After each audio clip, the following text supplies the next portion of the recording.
Plants are made up of cells. Cells together form tissue, which joins to form an organ. The organs of plants include vegetative parts such as roots, stems and leaves, and reproductive parts such as flowers, fruits and seeds. The growth of plants takes place in two stages, namely vegetative and reproductive. The vegetative stage involves the growth of the plant from a seed to the flowering stage, whereas the reproductive stage is the period from flowering till they produce offspring. During the vegetative stage, the organs of the plant grow in size and number and result in a mature plant with complex body organization. This development of a mature plant involves two processes, growth and differentiation. Now, let's define growth. Growth is an important characteristic that is easily observed in all living organisms. It's a permanent increase in the size of an individual cell in a plant. It requires energy and hence accompanies anabolism and catabolism. In plants, growth is unlimited and hence they retain the capacity to grow throughout their lifespan. This is attributed to the presence of meristems at specific locations in them.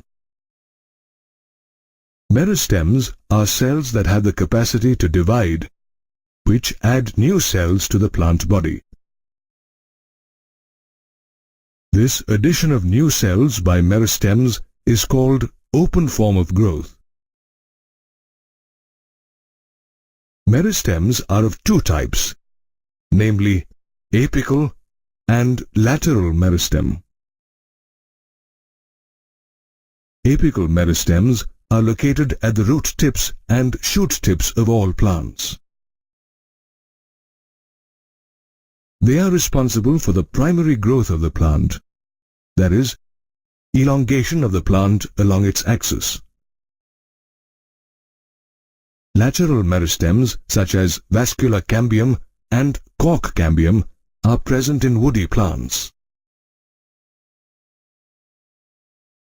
They are responsible for the secondary growth of the plant, which causes an increase in the girth of plant parts such as the stem and branches. Now, let's see if we can measure growth. At the cellular level, growth refers to an increase in the amount of protoplasm, which is difficult to measure. Hence, growth is measured by different parameters such as size, area, length, and number. For example, watermelon cells increase up to 350,000 times, and hence the growth here is measured in size. In the case of Vittoria regia, a leaf, growth is measured as an increase in surface area, whereas the growth of the pollen tube is measured in length. Similarly, the root apical meristem of maize results in 17,500 new cells per hour, and hence growth here is measured in number. Now, let's look at the different phases of growth. The different phases of growth are zone of division, elongation, and maturation. The zone of division contains the rapidly dividing cells of meristems. These cells are characterized by rich protoplasm, large nuclei, and a thin primary cell wall with more plasmodesmatal openings. The zone of elongation lies next to meristematic tissues. These cells are characterized by enlarged cells, deposition of a new cell wall, a thin cytoplasmic layer, a large vacuole, and a nucleus. Maturation growth is seen on the cells next to elongation tissues. These cells are characterized by mature cells that have reached maximum size in terms of cell wall thickening and protoplasm. We know that a plant's growth comprises cell division, cell enlargement, and cell differentiation. When growth is measured per unit time, it is called growth rate. If we consider the increase in cell number as growth, it can be the result of arithmetic or geometric growth. Arithmetic growth refers to the division of one daughter cell obtained during mitosis, while the other daughter cell enlarges and differentiates. An example of arithmetic growth is the elongation of the root.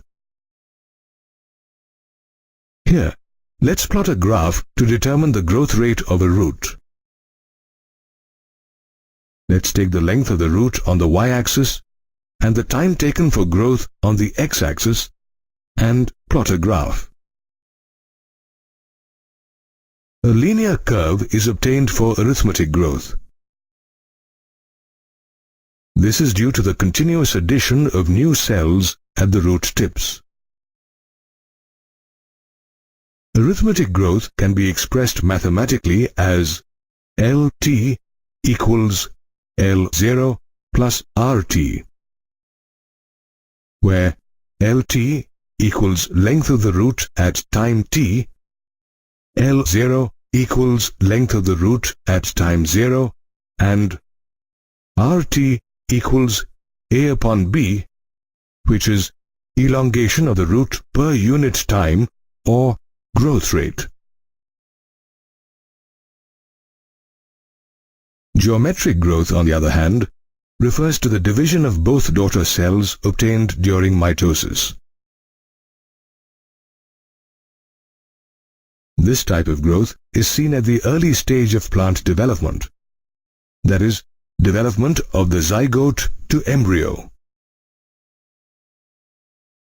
We can plot a graph for geometric growth by taking the length of the plant part on the y-axis and the time taken for growth on the x-axis.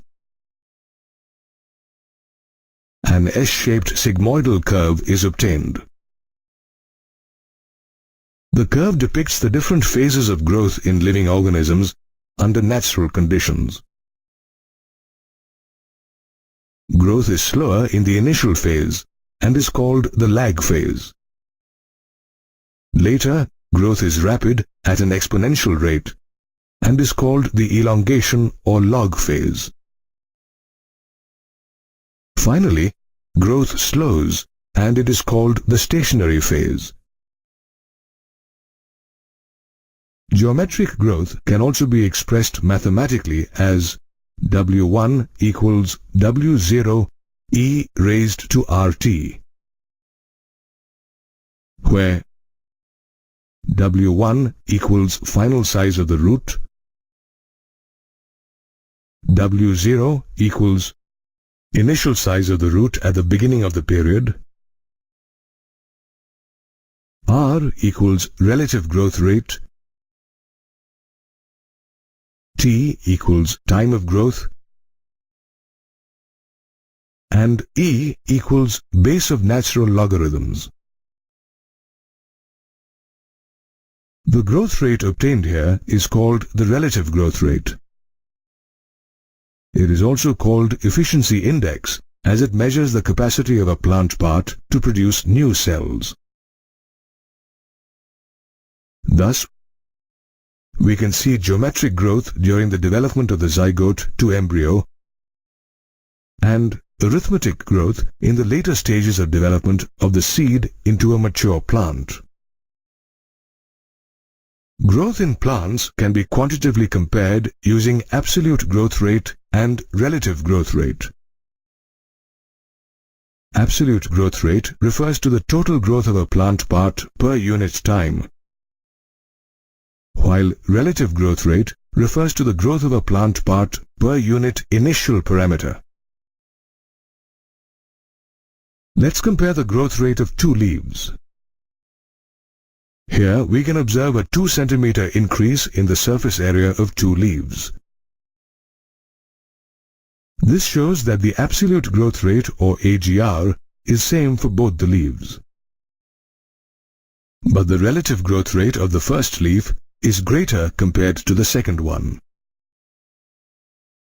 The difference in the relative growth rate may be due to the difference in growth conditions. Plants require specific conditions for growth. These include water, oxygen, nutrients, temperature, light, and gravity. The increase in cell size is due to the absorption of water. Water also acts as a medium for metabolic reactions required for growth.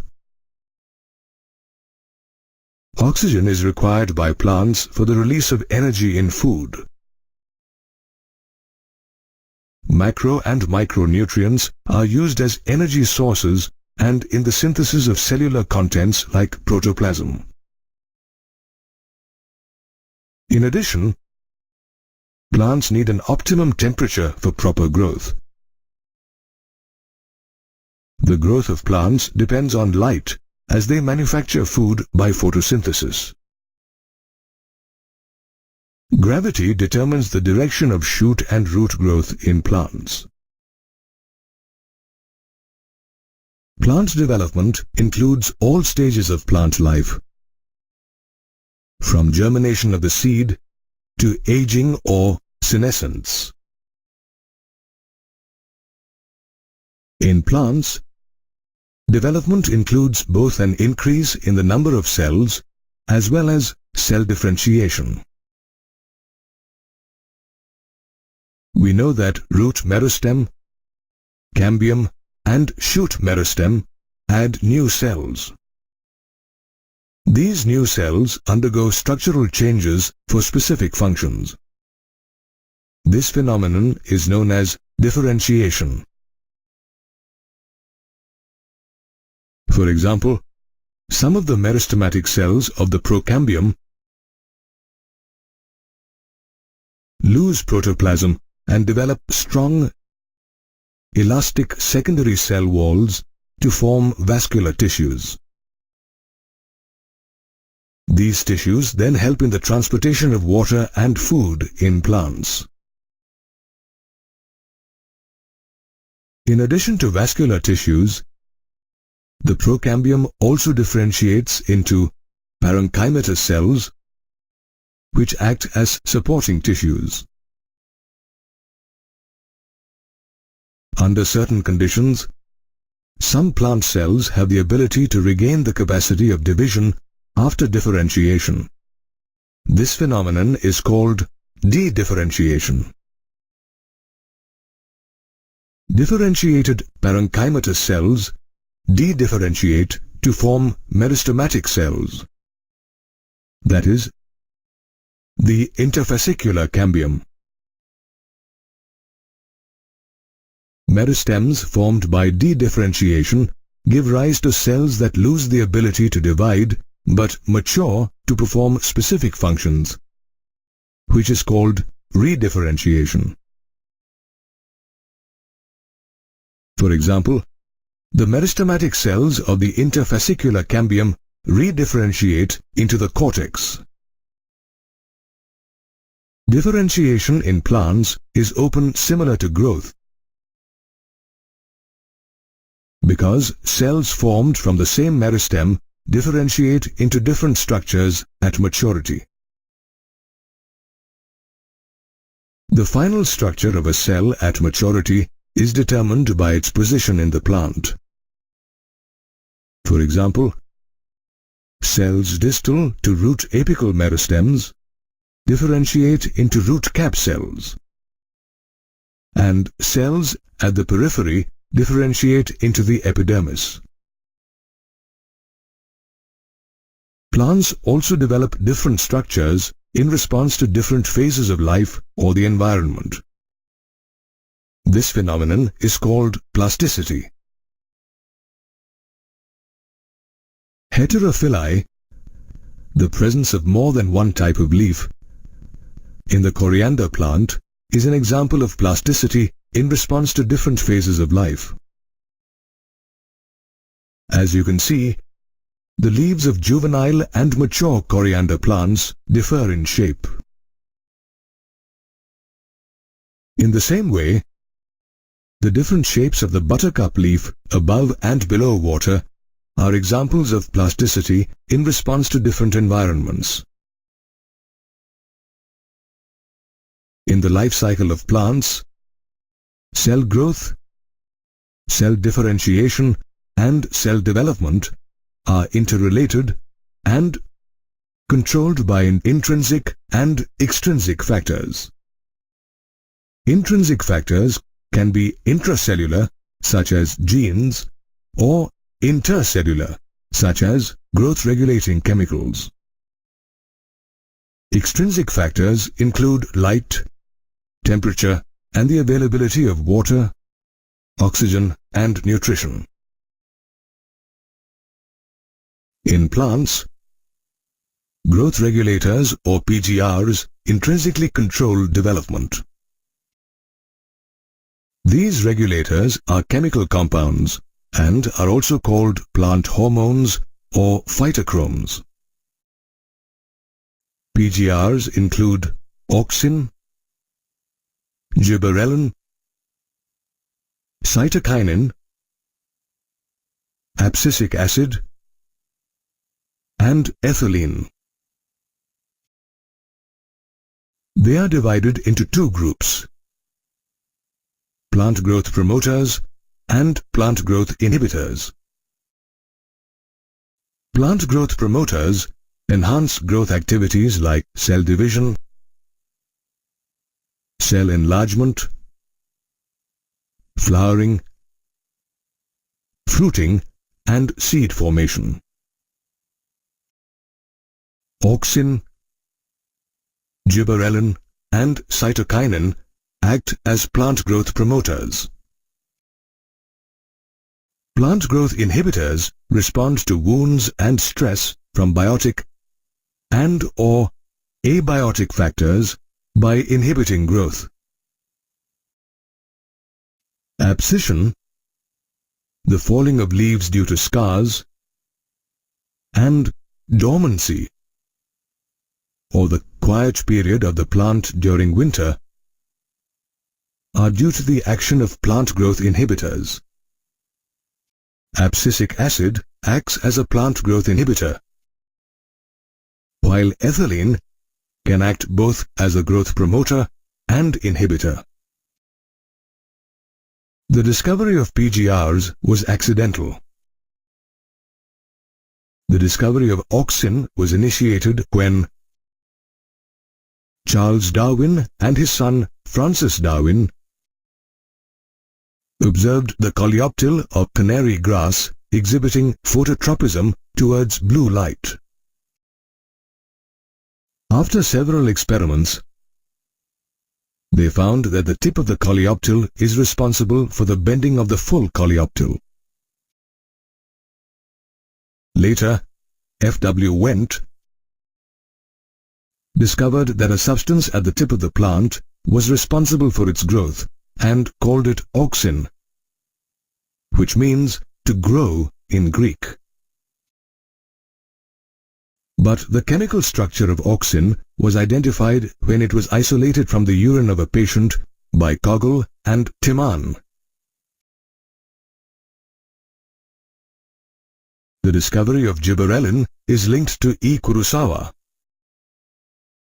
who observed abnormal tallness in rice seedlings struck by bacane or foolish seedling disease. This disease is caused by the fungus Gibberella fujikuroi. Later, Yabuta and Sumiki isolated the substance secreted by the fungus and called it gibberellin.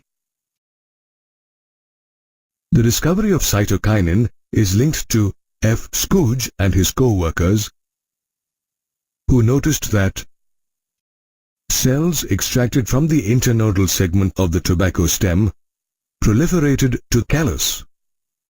When the nutrient medium is supplemented with extracts of vascular tissues, yeast, and coconut milk, in addition to auxin. Later, it was Skoog and Miller who isolated and crystallized the substance that promoted cytokinesis in plant cells. It was then named kinetin. The discovery of abscisic acid dates back to the 1960s, when 3 independent researchers purified 3 different inhibitors of plant growth, namely inhibitor B, abscission 2, and dormin. Later, it was found that all 3 inhibitors were chemically identical and were called abscisic acid. The discovery of ethylene is credited to a scientist named Cousins, who observed the release of a volatile substance from ripened oranges. He also found that the volatile substance promoted ripening of other unripened oranges.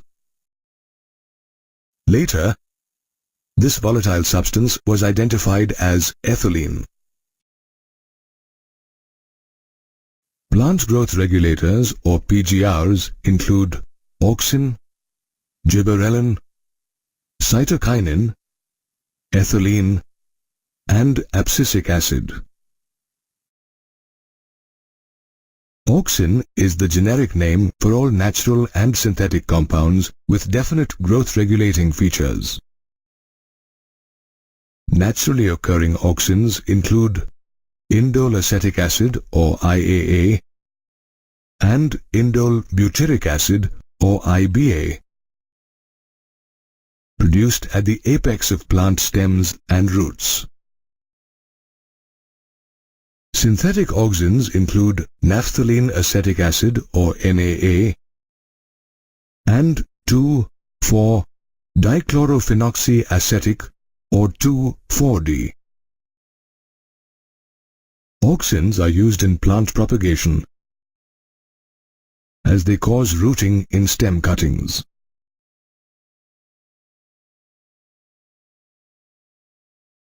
They also induce flowering, as in pineapples, prevent falling of young leaves and fruit, and promote abscission of mature leaves and fruit. Auxins are used in parthenocarpy, that is, the formation of seedless fruit such as seedless tomatoes from unfertilized flowers. They exhibit apical dominance in higher plants, that is,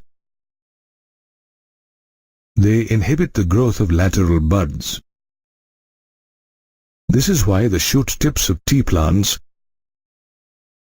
are cut or decapitated to initiate the growth of lateral buds. Synthetic auxin 2,4-D is used as a herbicide. It uses the physical difference between the leaves of monocots and dicots to selectively kill dicots. Hence, it is widely used in agriculture and horticulture. Gibberellins or gibberellic acids or GA are extracted from fungi and higher plants. They are referred to as GA1, GA2, GA3, etc., in the order of discovery, and they are acidic in nature. GA3 was the first of all the gibberellins to be structurally discovered. Gibberellins have varied physiological effects on plants, such as an increase in the length of the plant body axis. This is why they are used in the lengthening of grape stalks and sugarcane stems to increase the yield. Gibberellins also improve the fruit's shape by causing elongation as in apples. They delay senescence or aging of fruit, and are hence used commercially to extend the market period by retaining fruit on trees longer. However, they also hasten the maturity of seeds, and hence are used to obtain early seed production from juvenile conifers. Commercially, GA3 is also used in the brewing industry to increase the enzymatic activity inside grains during the malting process to achieve even germination in all seeds in commercial beer production. In cabbage, gibberellins promote bolting, that is, lengthening of internodes before flowering. Growth promoter cytokinin plays an important role in the cytokinesis or the division of cytoplasm in a plant cell. They were first discovered in the form of kinetin, a purine derivative. One type of cytokinin, zeatin, was later isolated from corn kernel. And much later, naturally occurring cytokinins were identified in specific regions of plants such as the root apex, shoot apex, and fruit to promote growth. They promote the growth of lateral and adventitious shoots by preventing apical dominance. They also delay senescence or the aging of leaves. Another growth promoter, ethylene, is present in plants in gaseous form. It is synthesized in the organs of plants that undergo senescence, such as ripened fruit. Commercially, it is available in aqueous form, ethaphon, which can be easily absorbed by plants. Ethylene gas is released from the absorbed ethaphon, which accelerates the ripening of fruit by enhancing the rate of respiration and is called respiratory climactic. This property is used in the artificial ripening of tomatoes and apples. It promotes the abscission of leaves and flowers, and thus favors thinning of cotton, walnut, and cherry.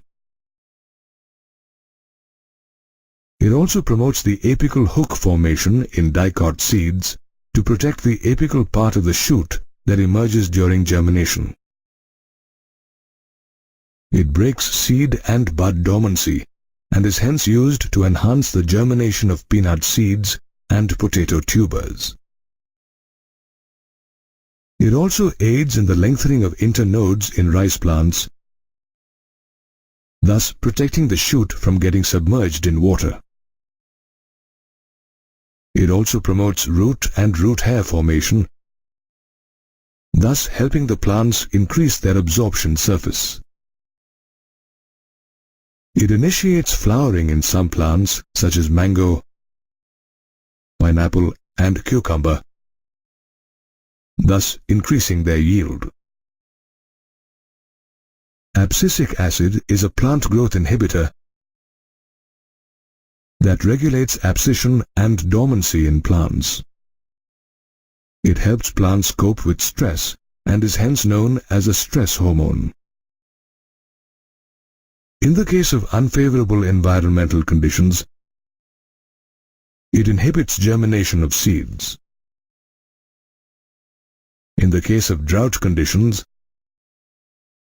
it closes the stomata, thus helping the plant withstand the stress caused by lack of water. In fact, the function of plant growth regulator abscisic acid is opposite to that of gibberellins. Plant growth regulators or PGRs control the growth and development of plants. In addition to PGRs, extrinsic factors such as light and temperature also influence the growth and development of plants.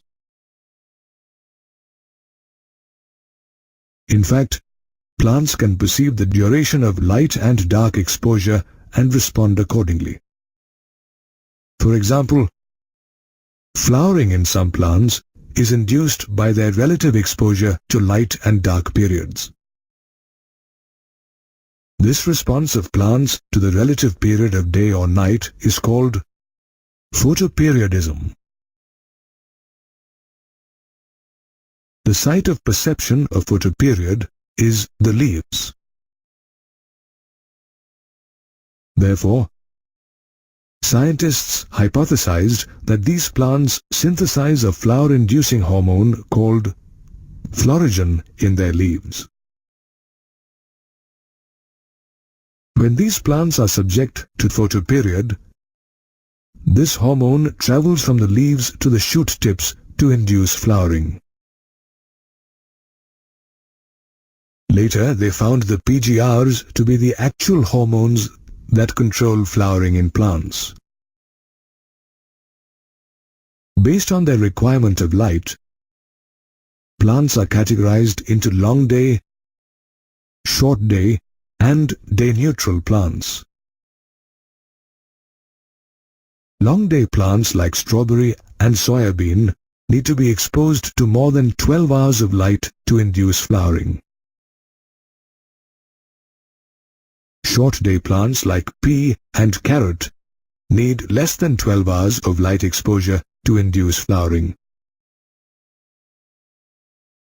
While day-neutral plants such as sunflower and cucumber can produce flowering with more as well as less light exposure. Apart from light, temperature also influences flowering in some plants. For example, some plants produce more flowers when exposed to a specific period of low temperature. This kind of development of flowers due to the influence of low temperature is called vernalisation. Since these plants need to be exposed to low temperatures for a specific period, vernalisation provides the time for vegetative growth and hence prevents early flowering. Plants that exhibit vernalisation include winter annuals and winter biennials. Winter annuals such as rice, wheat and barley are planted during autumn. Their vegetative growth starts in winter when they undergo vernalisation,